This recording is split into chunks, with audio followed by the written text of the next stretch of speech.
Hey, Twisted listeners, I'm Cindy, And I'm Diva. and this is Twisted Listeners, a podcast about murder. And Liz.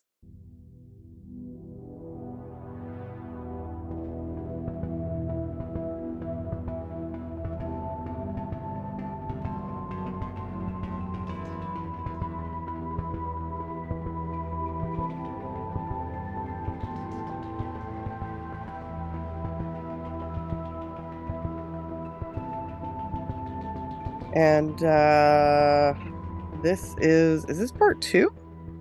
No, You would have won. It is part one. this is part one. Oh my God, we've been We're back on track. yeah, because we've been going so quickly back to back that I'm like, what episode are we But doing? now we're back on track with like the start of a week. It's a Monday. It's a new list. So like We're doing kind of it. All right, yeah. we're killing Reset. it. We're doing great. Okay. Yeah. This is murder suicides, not murder or suicide. It's a murder suicide. Murder suicide. Yeah. Who kill and then kill themselves. Yep. And I don't know about you, but like I had difficulty like ending my story because Yeah. that's kind of it. There's no trial. Yeah. There's They're kind of nothing. we know how all of these end. Yeah. It's just very bleak. Like everybody dies, and that's the fucking end of the story. Yeah. It's pretty fucking horrific. Yeah, they're all bleak. And I told Cindy I had to struggle. I found some good ones. I found some interesting ones, but it was a bit of a struggle to find cases that weren't parents killing their kids, because that seems to be a vast majority of these cases are parents killing their kids. Yeah, we're not doing like Dear Zachary up in here, you know. I thought about it. I actually thought about it. Did you really? Yeah, yeah. I put it on the list as you saw, and then I legitimately thought about it, but I was like, oh, but then I'd have to watch it again. Like, you know?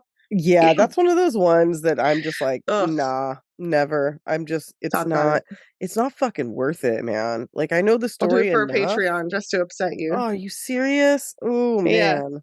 That is one of the most frustrating and horrific fucking cases.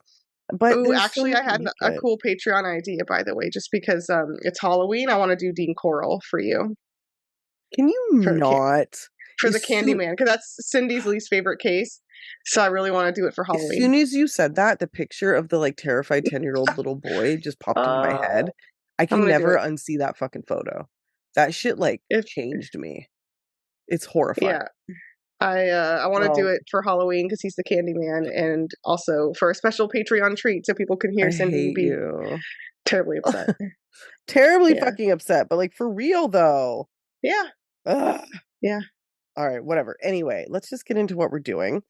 Okay. Do you want to kick us off since and also sorry if I sound congested. I have some inexplicable snuffles, but I'm fine. And listen, guys, don't blame me because we didn't hang out while I was sick. Okay? No. If anybody's like, fault, no. Give it to her. No. No, she didn't. I'm fine. You've also been. You're not sick. You're not. No. You're not. But anyway. Okay. All right. Tell me about your lovely fucked up case. All right. So I know I just said that I tried to find cases that were, for variety's sake, not just parents killing their kids, but I'm going to do that right now. Oh, great. How dare you? Yeah. Well, I felt like the family annihilator should be represented in our like group of 4 because it's so prevalent for the murder suicide. I didn't want us to miss out. And also, creepily, the family annihilator list we did previously were very popular, so people like this, I guess. Sure. So this is the story of Michael Haight. Okay. The Haight family. This happened early this year in Enoch, Utah. So Michael Haight was 42. Earlier this year? Yes. Oh, no. Okay. Yeah. January 2023. That's where we're at. All right. Okay. So Michael Haight was 42. He's married to wife Tasha, who's 40. And together they had 5 children. Okay. 17-year-old Macy, 12-year-old Briley, 7-year-old twins Sienna and Amon, and 4-year-old Gavin. So the family belongs to the LDS Church, i.e. They're Mormons. Yeah, it's Utah. Rural Utah, really. And Michael is super concerned with his image. He made a big deal about how he had gone on a mission to Brazil. He was very successful in his career at Allstate, the insurance company, and he makes sure to spend time coaching youth sports all over the area. And he's highly involved in church leadership. So he makes sure to like performatively do like good deeds in the world, right? And I say that because that's the only thing I'm going to say about him prior to me telling you that he is a fucking abusive dickbag. Yeah. Michael is a sack of shit. And records, that's mostly what we're going to talk about. And I will say this case from top to bottom, like from right now through the whole case, you're just going to be mad. So just get ready to be in a state of rage. Great. So excited for that. So records will show later that the family had an extensive history, which I'll detail here in a second, some of, with the Division of Child and Family Services, or DCFS, dating back to at least 2020, but that's certainly not when the abuse actually started, just when the records start. So Michael was controlling with the finances of the family, and with Tasha. He did not let her spend money without his permission. He wouldn't let her get her nails done, for example. He also monitored her email and all of her social media accounts. So like he has complete control over her, or so he wants. That's just some stuff. But he's also horrifically physically abusive, as I'll get into. In December 2022, 2 weeks leading up to this time, Tasha filed for divorce. And after getting the papers, Michael pretends like nothing happened at first, kind of just like gaslighting her, like, you didn't do that, you know? And then later requests that she leave the home, but he's going to come home, but leave all the kids there. Wait, what? Yeah. He's like, you get the fuck out of the house, but leave all the kids there for me. And she's like, no, absolutely the fuck not. Absolutely the fuck not. So she takes the kids to her mom's for the weekend, but you can tell he's already up to no good. Soon after this at church, Tasha actually asked Michael to not sit with them on, Sunday, whatever. Ooh. And this angered him tremendously because he told her, how will this look to people that I have to sit separated from the family? Narcissist. Right? Which, like, yeah, maybe you shouldn't be abusive to your family. Yeah, that's the thing. That's like a telltale sign of a narcissist. They care more about what other people think than the people that they're supposed to care about feel. Exactly.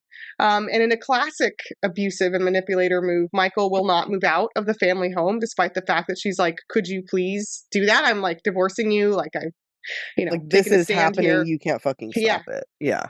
Yeah, but he won't, because doesn't want to relinquish control over her or the kids. Right. Just before the holidays, he was also, quote unquote, terminated with cause from his job for a policy violation. Maybe just also for being a dick. Who knows? They probably just hated him and were like waiting for an excuse. This guy sounds like the worst human ever. Yes. Yeah, for sure. So things are building up for him, and you can see what's coming. Because he's like obviously very upset about how that looks, right? Being a narcissist. Right. In the days leading up here, Michael takes video recordings of him and his family. Some are secretly filmed, and others he can be heard telling Tasha that he's filming. And I think this is one of the most interesting parts of the case. Like, there's so much. I did this case really because there's a lot of material on it. Like, it's very, it's creepy, but it's very documented. Right. These people's lives. And in these videos, Michael is like basically pathetically attempting to try and get Tasha to take him back. He doesn't accept or allow her decision, of course. So he's just trying to act nice at times, saying like, I'll go to counseling, I'll get help, blah, blah, blah, blah. I'm working on my mental health. Just nonsense that he's not going to do. But he's emotionally trying to manipulate her into caving, right? So he can get back full control. Right. He's just like, how dare you have agency as a human being? I hate that. Here's some quotes. Here's some quotes. Yeah.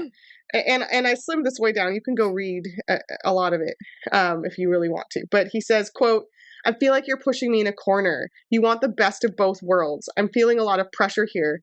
It's almost like we're doing this now so your rights are protected, or you can try to get as much as you can out of child support, Michael Oh, says. come on, dude. That's fucking super gaslighting.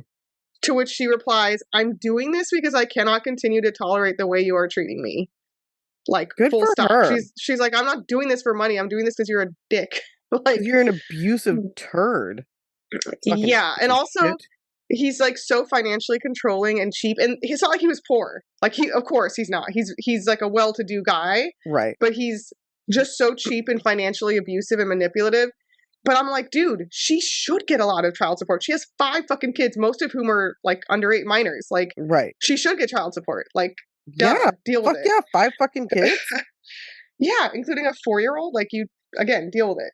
But that is like his nightmare because it's like the only thing that he has to control her is the money. Mm-hmm. So yeah, so to give her money like that she can just spend and he can't control it, that's his nightmare for sure. Yeah. Tasha also tells him how tense it is for her and the kids to have him at the home. Kind of, she's very politely saying, "Get the fuck out of the house." She says when he's there, it's like they're all walking on eggshells, quote unquote. But yeah, it's just a lot of gaslighting, and he's just like me. Right. You should feel so bad for me. This has been really hard for me. Like, that's kind of the general tone. And she's like, hey, what if you just got the fuck out? I'm divorcing you. Like, Tasha, to her credit, is very fucking clear. Yeah, she shows like she shows no signs of caving. She's pulling no punches here. She's like, listen, yeah. Good for her. Honestly, to stand her ground like that it's hard with to this do. With this kind of guy, it's terrifying. It's also it's just difficult because when you're with somebody long enough to have fucking 5 kids, you're with them a very long time. And one of the things that people like this do is they really work on like making you feel like you're crazy. They really work on like chipping away at your self-esteem, at like your trust in your own reality and your own sense of like emotions and who you are. So the fact that she was able to like see through it and like stay the course is no, she was taking a stand. Like, as I'll talk about in a moment, you can see why she fucking had enough. Like, it was more than overdue. In early December 2022, DCFS came to the family home because the eldest daughter, Macy, called them, ready to report. She was basically ready. She had a little dossier of past abuse incidents she was ready to give them and talk about. And for instance, like one time when her father choked her to the point where she thought she was going to die. Wow. Another time when he threw her against a couch. And another time when he hit her so hard she bit through her lip. God, I wish this guy wasn't dead. I mean, I know he is. I wish he wasn't. Like, in the report taken by police, they also note a risk of Michael retaliating against the family because of this very report, which he finds out about. Wow. And they note Macy's like complete fear of her dad. So the family is just held hostage in like terror, basically. Yeah, that's fucked up. And when they talk about the incidents that Macy was reporting to Michael, he says, you'll love this, "Oh, I didn't mean to be violent, but Macy was being mouthy. I didn't mean to hit her, but she made me do it by saying something I didn't like." And he actually thought that was like an appropriate thing to say. Like, that was it works essentially because the cops are like, okay, fine, Mormon gentleman. And they do warn him, and this is maybe the most angering part of this whole story, to be honest. This is the exact phrase the cops use. They warned him that his behavior was, quote, close to assaultive. And I'm like, to assaultive? So you like strangle the shit out of someone to the point where they almost die, and what part of that is close to? It seems like it's assault. Like, it seems like it's very much assault. Yeah. But okay. So the cops a couple times here are like, "That's fine, good sir, go about your day." Tasha asked that they not pursue charges out of fear, but they also still could have. The cops did not have to respect her wishes. So they would later claim there was insufficient evidence to do so anyway, and that's why they didn't. But I'm like, okay, sure. Yeah. So basically they're saying that the word of Macy is not enough. That's what they're saying. Of course not. Especially, because it's not like they have like a long fucking history of this or anything. Yeah, and I don't know what like church the cops belong to, but I know that in the Mormon faith, one thing that I heard talked about in relationship to this case is that the witness, meaning like the testimony of women, is literally less credible than the testimony of men. Yeah. In this tradition. So something to keep in mind. A caseworker came back about 2 weeks later, and during this visit, Tasha told them that Michael had also recently thrown 7-year-old Ammon down to the floor. And by the way, the reason he did that is because Ammon was trying to call out of school sick because he was fucking sick. And Michael was like, no, you're not. I will beat you instead. Jesus Christ. Yeah. This guy is a monster. Yeah, he's a piece of fucking shit. Yeah.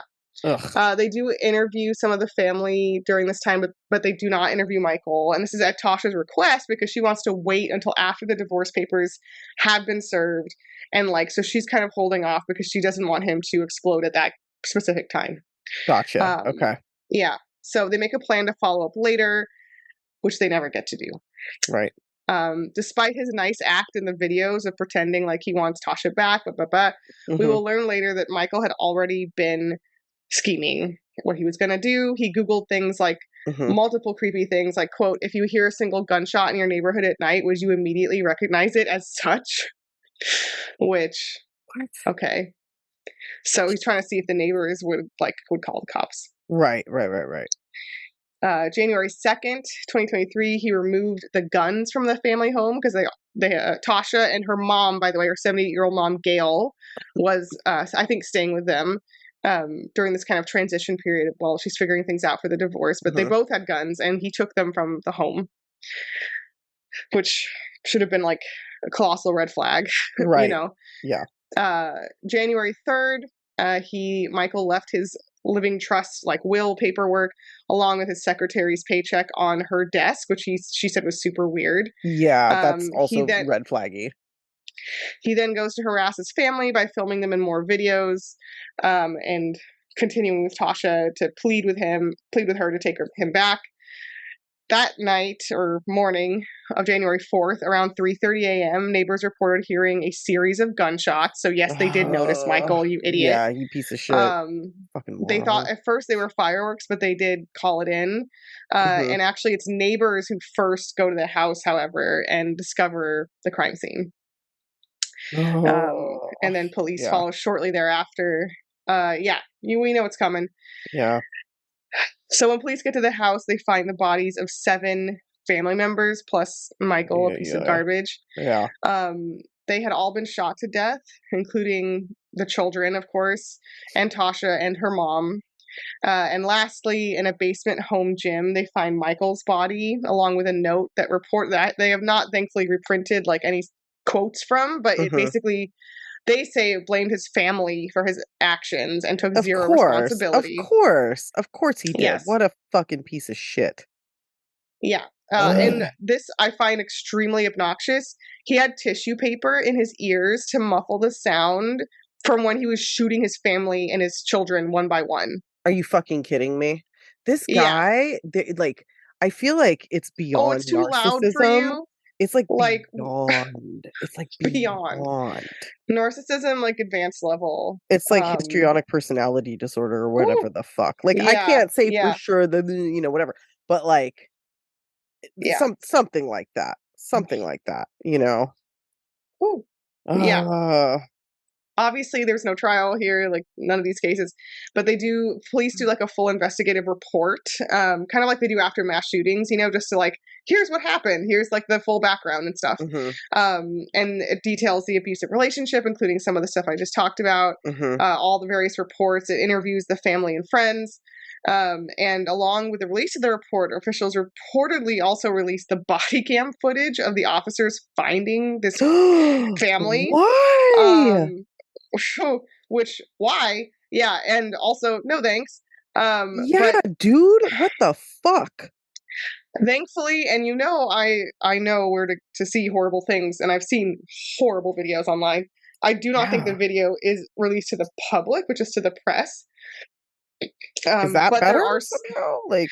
Nah. Yeah, what there is online are stills that have like big blackout, and you can see clips of the video, but with like these big blackout boxes to kind of redact almost the footage where the part of the footage where their bodies are. But it's like, why show any of it? Like, Yeah. why? Yeah, I don't understand. Ugh. Yeah. A week after, yeah, and those cops must have been like also PTSD from this. For real though. Jesus. Yeah. Get ready to get madder a couple times. No. So a week after the murders, an insane obituary for Michael Haight appeared in an online local newspaper called The Spectrum. At first, it's not known where it came from, but later the paper will claim that the funeral home like generated it and submitted it like as some automatic thing. Which I didn't know that they fucking did that. Like, that's weird. Here's some highlights. It talked about how Michael Haight lived a life of service, and to him, his children were truly a cherished miracle. It said that he enjoyed making memories with his family. It goes on. Michael lived a life of service, whether it was serving in the church or in the community. He was willing to help with whatever was needed. I know you can't see my face right now because our video is off. My jaw's on the fucking floor. Who the oh my god. Oh my fucking god. It goes on and on and on and on. It's just like kissing his butt. It's just nonstop praise. And even more annoying than the fact that this was made is the fact that 30 people from his church and other circles commented saying what a great fucking guy he was. And none of them mentioned his murdered family that he murdered. Or the fact that he murdered them. They're just like, wow, Michael was a great guy at church or wherever. One person who enjoyed having him as an insurance agent said, quote, "We don't know the whys and hows, but I do know it's not our right to judge, and the Lord loves Michael very much." Is that, like, they actually said that? And they weren't, like, completely ashamed and, like, embarrassed? But what? Yeah.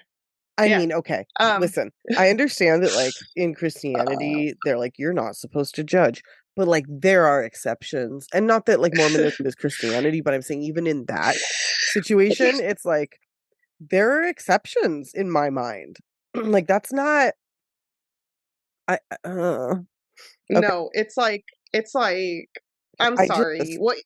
I understand Christian theology. What you should be saying is, it's not my right to judge, but I'm thrilled that God is judging him straight to fucking hell. Like, you can say that. You can say that. Oh, the Lord loves Michael. I just wanted to put that in there because it's so disgusting. That's fucked up. That's fucking insane. I can't believe that. After widespread outrage, but again, not widespread enough because a lot of people are like, what a great guy. After enough outrage, the page is quickly taken down. Good. After everyone. But in one final depressing note, Tasha's family released a statement saying basically, like, weirdly quickly, and weirdly one note. And their one note is, do not make this about gun control. Guns are great. And they placed the blame for the murders on the fact that the family had their guns taken away from them by Michael, because the adults in the household were trained to defend themselves with their guns. So if they just had their guns, this wouldn't have happened because guns are great. And I'm like, this is the statement that you do? Like, this is a bad look. All of this is just like, Jesus Christ. It's so bad. I really don't. I don't know what to say. I'm like, I'm just, what the fuck? We don't know the whys or the hows, Cindy, but God loves him. Oh my god. Anyway, so the family and, the Haight family and these poor innocent kids and Tasha, I think, were just immersed in a culture, and we see this all through the cops and the family services and the community members commenting, where I think they're just brainwashed to be deferent to a male head of household. And I think that is so prevalent that that's what kept him from having more serious action taken against him. And even though Tasha did stand her ground, I don't want to victim blame. And it's very courageous of her to try to leave at all. Absolutely.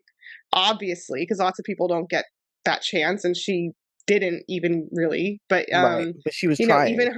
But even her hesitations, you can still feel that fear, you know, of like, oh, don't tell him yet. Don't file a police report yet. And that's not, you know, you're not victim blaming at all when you say that. You're pointing out how fucking dangerous this is because of their culture. Like the culture of this. It's a cultural thing, and she also knows that the cops are not going to always follow through. So maybe they're just going to tell him shit and upset him, but not actually put him in jail. Yeah. You know? Yeah. Also, also bloggers and commentators. There's like one really killer, like opinion piece in a paper someone wrote, who have people who have past experience in the LDS Church have remarked that by the quantity of interviews of family and friends and the nature of what they were saying in that investigative report, they are basically like saying how disgusting it is that so many people, church leaders, friends, family, knew exactly what was going on to those kids and did nothing for years. Yeah, they just let it happen because of like this weird, this patriarchal like daddy worship. Yeah. But yeah, it's really frustrating. Obviously, Tasha and those kids and her mom didn't deserve this, and this guy's an absolute piece of dog shit. And she was doing everything she could. Yeah. So. Wow. Yeah. God damn this motherfucker. Honestly. Yeah. Fuck him. Honestly. Fuck him. 100%. Wow. Well, my first one is, God damn that motherfucker. It's not as horrifying because there aren't a bunch of children like, you know, murdered one by one, but it's pretty fucking frustrating as well. I don't think I realized how frustrating this topic was going to be. Yeah, because there's no justice for anyone, and essentially there's none. People got away with it almost. They did because they like, for that guy, it's obviously like the control and the narcissism was like he killed himself so that he could have the final word, you know? Yeah. Like that. Yeah. Like, I think some people, when it's murder suicide, it's weird to say like there's better reasons and worse reasons, but it's not necessarily like a better reason versus a worse reason, but there's just different reasons. Just different. And with this guy, it was so he could be in control of the situation. It was so he could say like, you don't get to punish me. You don't get to tell me anything. Like, basically it's like equivalent to like a toddler, like putting their fingers in their ears and being like, I'm not listening. Like, that's what this grown man basically did, which is so fucking embarrassing. But it's almost like there's two different kind of flavors, especially for family annihilators. I feel like there's the ones that don't kill themselves out of narcissism because they are like have too many grandiose plans for themselves. Chris Watts. And then yeah, exactly. And then because they're going to run off with the mistress or whatever. And there's also family annihilators who kill themselves out of a different kind of narcissism, but it's like the same impulse of like, but it they're comes like, from the same place. I did it. I win. I won't have to get punished for this. Yeah. You know. Yeah. So my story does not have that I can tell. It's more just like a blind rage. So let's get into it.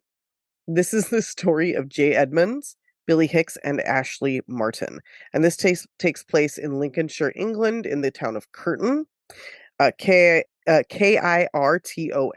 I just realized when I finally said it out loud that it sounds like a curtain, but it's Curtin. Curtin, yeah. And it takes place on New Year's Day 2019.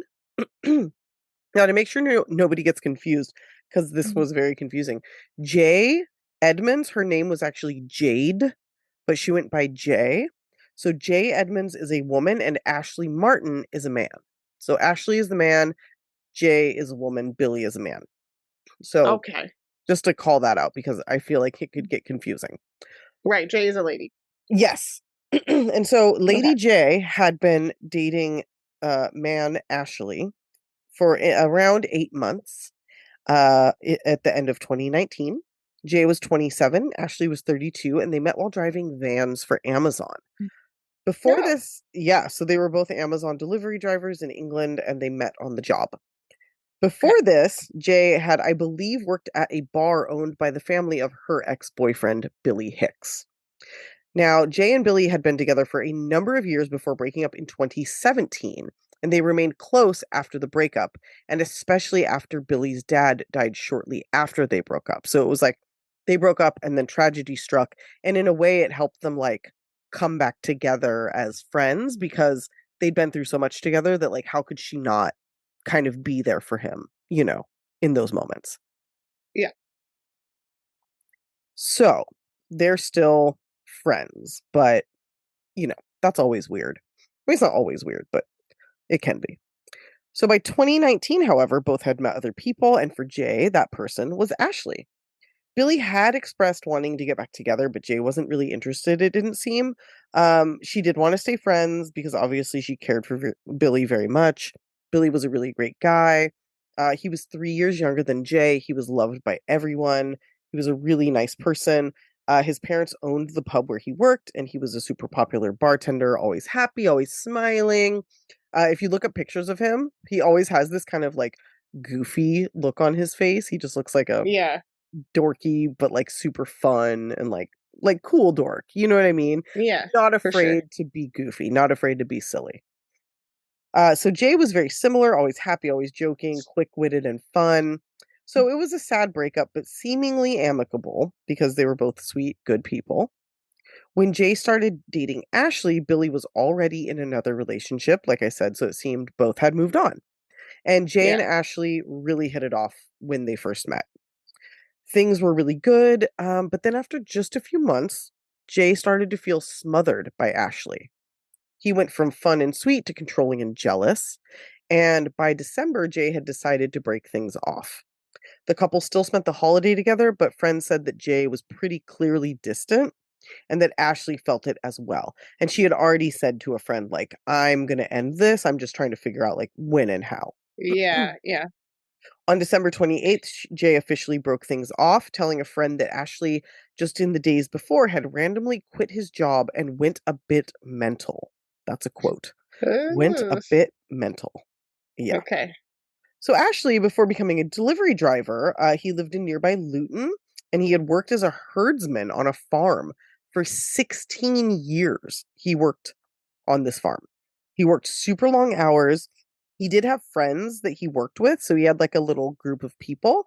But he was, he was a hard worker, but didn't have a lot of a social life really because he worked so much on a farm, herding, I guess, herding some sort of livestock.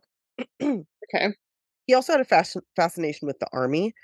He was an army cadet as a teenager and just really got into it from there. He was also really into tools and weapons and had, among other things, a samurai sword with a 7-inch handle and a 10-inch blade. So I think I just jumped the shark a little bit on who's doing what here. Spoiler alert. Spoiler alert. He also There's had a samurai sword. Yeah. It's like, well, because in the beginning it's like, well, this could potentially be a love triangle. What's going on? But now I think we know. No, you just spoiled it. Yeah. It did. He also had a camouflage tent, survival equipment, and many other various weapons that he seemingly had no reason to have other than fascination. According to Ashley's brother, Ashley had never had a girlfriend in his life before Jay and had apparently lost his virginity just a few years earlier to a sex worker in Amsterdam. So, painting a picture, as you would say, of who this guy is. Tough. Yeah. I mean, those ladies got to work, but I always imagine a lot of their fucking clientele to be like, oof. It's no shade on them. It's just the guys. I'm not blaming them. Yeah. No, it's not a great. No. It's a one-way shaming. Yeah. Yes. So I think Jay was starting to get an idea of who Ashley really was, which is a big part of why she decided to break things off. And it's interesting because the two had already moved in together after dating for only a few months. So I feel like she got a little bit ahead of herself. She was really enamored by this guy and was like, this is the one. I'm getting older. I'm just speculating entirely, but like it feels like I've noticed a lot of times when a young person is in a relationship for a really long time and then they get out of it, the very next relationship is the person they marry. I feel like that's a thing that happens. Definitely a thing. Yeah. Definitely a thing. I can think of somebody that happened to. Just saying. Oh yeah. Oh yeah. That's true. Like not to put you on the spot, but I do really think those idiots. No. Yeah. No, I think it makes sense because that you can do a long-term relationship. You realize the person you were with wasn't the one for you, but you're ready to like actually settle down and like find the right person. And so I think you may have also learned a finely tuned menu of the things you actually want in a partner. Exactly. As well. Exactly. Or in the case of Jay, you might have thought that you found that and then realized that you had been, given the old bait and switch. Yeah. So they lived together, but she did keep a room in a house owned by her parents where she had previously lived with 2 roommates. So she had moved in with him, but I think it was one of those things where she could kind of test it out, do a little test drive, because her parents owned the house. So it wasn't like she had to pay rent if she was, until she decided whether or not she was actually going to move out. So anyway, obviously, she decides, I'm not permanently moving out. And the 2 break up on December 28th. And as people sometimes do, I think Jay and Billy had sort of been talking during this time. Maybe even, in the weeks before she officially broke things off with Ashley. Billy's girlfriend had dumped him recently, and more than ever, he really wanted to get back together with Jay. He still loved her, and I think she still loved him. And in fact, Jay's roommates said that they had seen Billy at the house a few times during December before Jay even officially moved back in. So things are going the way they should between the 2 of them. They're getting back together. Yeah. Then on New Year's Eve, Jay and Billy decide to give things another shot. They go out drinking at the pubs and to ring in the new year. And after leaving the pub, they end up back at Jay's house somewhere around 12 a.m. Her roommates were both home at the time, having come home around 10:30 or so, and both were asleep when Jay and Billy arrived. The next thing they know, somewhere in the middle of the night after midnight, there was yelling and the sounds of fighting coming from Jay's bedroom. The voices were muffled, but it sounded like Jay and a man with a loud, deep voice arguing. One of her roommates, Natalie Hill, heard Jay say something like, "Let me out, stop hitting me, leave me alone." Natalie gets up concerned and knocks on Jay's bedroom door just as their other roommate came out to see what was going on. Just then, Jay's door opened and Ashley is standing there holding a knife. Natalie later said she couldn't see Jay or Billy in the room, but Ashley was standing there pointing the knife at her. Just then, the other roommate, Rachel Brame, pulled her away and Ashley closed the door. So it was one of the things where I think they're like frozen in a moment. And then Rachel, the other roommate, realizes what's going on and essentially, saves the day, saves the roommate. Rachel then calls 999, which is their 911. But moments later, there was a loud noise and smoke started to pour out of the cracks in the bedroom door. This is because the room was on fire. Oh my gosh. Yeah. So apparently after Jay broke things off, Ashley was beyond angry and immediately wanted revenge. I really think this is something of not so much narcissist as an incel thing. You don't reject me. How dare you? Women aren't allowed to have like decisions and choice. Exactly. He's Mr. Weapons Man, right? Like Mr. Samurai Sword. So So Ashley was so angry that he took the 3 days between the 28th and the 1st, or the 31st, I guess, to plan this attack. Detectives found that Ashley had rented a Ford Transit van and bought a murder kit consisting of a Bear Grylls lock knife, a hunting knife, so 2 knives, a 20-liter gas can, binoculars, waterproof matches, fishing line, a camping stove and gas, a flashlight, and batteries. This is so embarrassing. I know. I had to also translate a bunch of that. He thought he was like really cool. He did. But I had to translate a torch to a flashlight, a jerry can to a gas can. There was something else. Oh, they said he hired a Ford Transit van, rented. So rented. Okay. I Americanized that for us. Random witnesses later said they saw him walking around Curtin looking into bars and pubs trying to find Jay.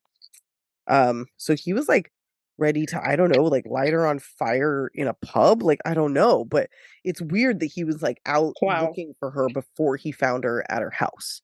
And as a reminder, he did not know at this time that she was getting back together with Billy. So this blind rage wasn't even because he thought she left him for another man. It was just at her. It was just at her. Wow. He wanted to kill her for breaking up with him, straight up. That's it. Okay. Yeah. And after not finding Jay on the town, he went to her house and climbed in through a window left open for their pet cat.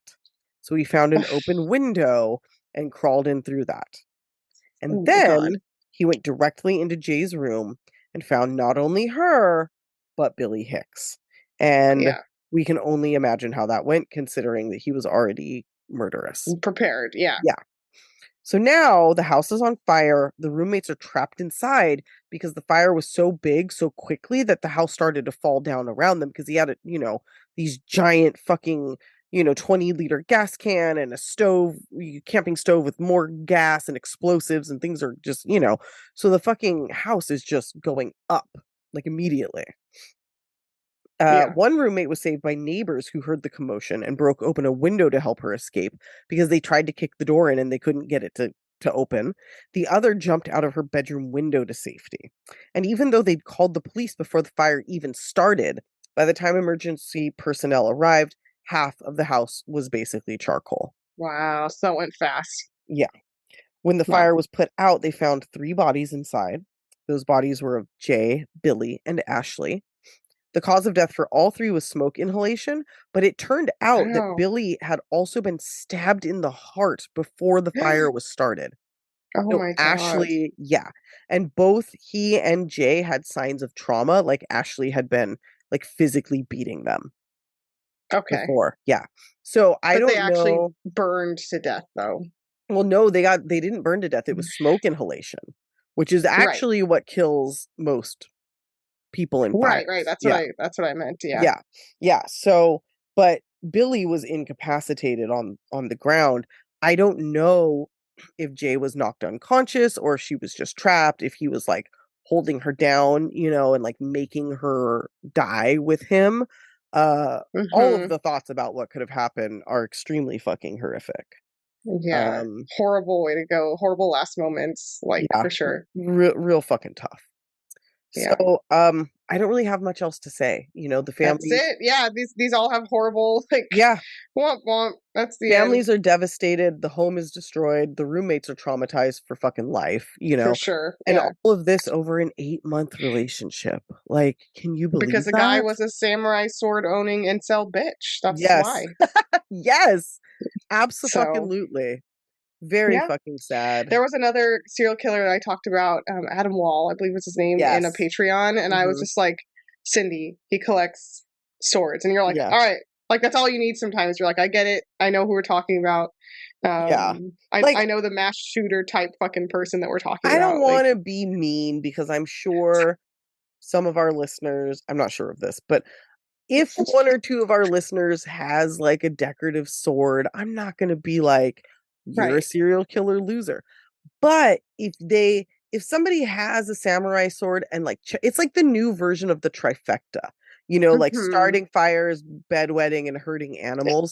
That's the old serial killer trifecta. The new one definitely involves like samurai swords. Decorative swords and weapons. Yeah. Yeah. I think, my husband has a machete, but he would say it's not decorative, but very practical. Like he would. Everybody in LA has a machete. Machete, yes, exactly. It's for apocalyptic preparatory purposes. Yeah. And he doesn't like display it in like a nerdy way, so I think it's okay. Right. But like, it's an emergency supply. But like, I don't know. I mean, I would say it works like this: not all people with decorative swords, novelty swords, are going to be asshole incel murderers. However, all incel assholes have a decorative sword. Yeah, I think that's fair. It goes the other way. That's fair. Yeah. Yes, I'm with you on that. 100%. 100%. Yeah. Well, there they are. There they are. Fuck these motherfuckers. I feel like it's our job to like shame and ridicule these people. Oh yeah. Because there's nothing else, that we can do because they're dead. So they can't be punished any other way. I'll leave a teaser for my second case, which is one of the most like depressing, bleak, insane things I've ever covered, and it's one where the killer is actually entirely sympathetic. No, and you're going to be cheering him on. So it's the opposite. What the fuck? Okay, I'm not going to look it dynamic. Up. I'm not going to look it up because I don't want to. You know it. You know okay. I'm also doing one that is, we'll just say ambiguous. Okay. I think.